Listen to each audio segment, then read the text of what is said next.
Assalamualaikum warahmatullahi wabarakatuh. Halo semuanya, perkenalkan nama saya Ardanti Hermala dengan NIM 22811900052, jurusan Pendidikan Ilmu Pengetahuan Alam, Universitas Sultan Ageng Tirtayasa. Di sini saya akan menjelaskan materi tentang hukum termodinamika 1. Konsep termodinamika. Termodinamika merupakan ilmu yang mempelajari hukum-hukum yang mengatur perubahan energi dari suatu bentuk ke bentuk lain, aliran dan kemampuan energi melakukan usaha. Dua istilah yang berkaitan erat dalam termodinamika yaitu sistem dan lingkungan.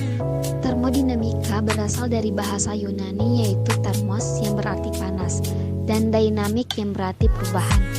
Termodinamika adalah ilmu yang mempelajari hukum-hukum yang mengatur perubahan energi dari suatu bentuk ke bentuk lain, aliran dan kemampuan energi melakukan usaha. Maka, apa itu sistem dan lingkungan?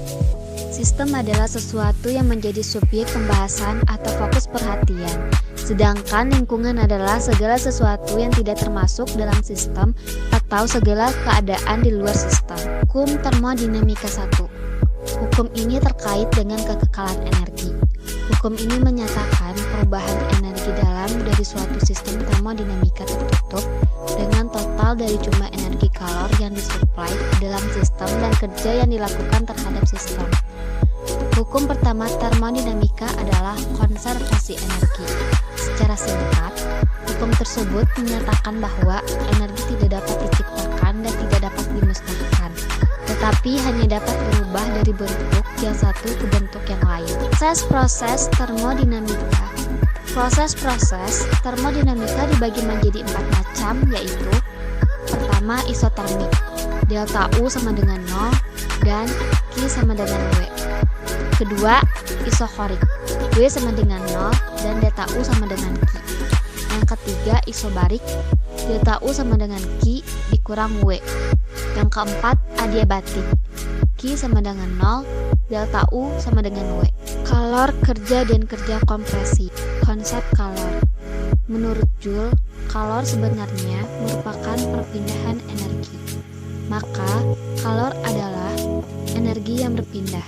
Jadi ketika kalor mengalir dari benda yang bersuhu tinggi menuju benda yang bersuhu rendah, sebenarnya energilah yang berpindah dari benda yang bersuhu tinggi menuju benda yang bersuhu rendah. Proses-proses perpindahan energi akan berhenti ketika benda-benda yang bersentuhan mencapai suhu yang sama. Selanjutnya, konsep kerja. Kerja didefinisikan sebagai perkalian antara gaya dan perpindahan. Oleh karenanya, kerja dapat ditulis secara matematika sebagai berikut. W sama dengan V dikali ds. W sama dengan P dikali A dikali ds. W sama dengan P dikali dV.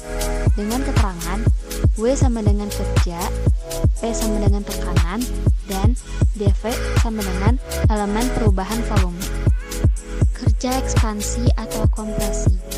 Usaha yang dilakukan sistem maupun lingkungan harus memberikan perubahan volume. Perubahan ini bisa berupa ekspansi atau kompresi. Ekspansi yaitu volume sistem yang menjadi lebih besar. Sistem melakukan usaha sehingga W bernilai negatif. Kompresi yaitu volume sistem menurun karena sistem dikenai kerja, sehingga usaha bernilai positif. Pada saat gas berekspansi, tekanan gas meningkat dan dihasilkan gaya normal pada dinding torak. Jika V adalah tekanan yang bekerja pada daerah batas gas dan torak dapat dinyatakan sebagai bentuk perjalanan tekanan dengan luas permukaan torak A atau PA. Baiklah, sekian dari penjelasan saya dengan materi hukum termodinamika 1. Assalamualaikum warahmatullahi wabarakatuh. Terima kasih semuanya.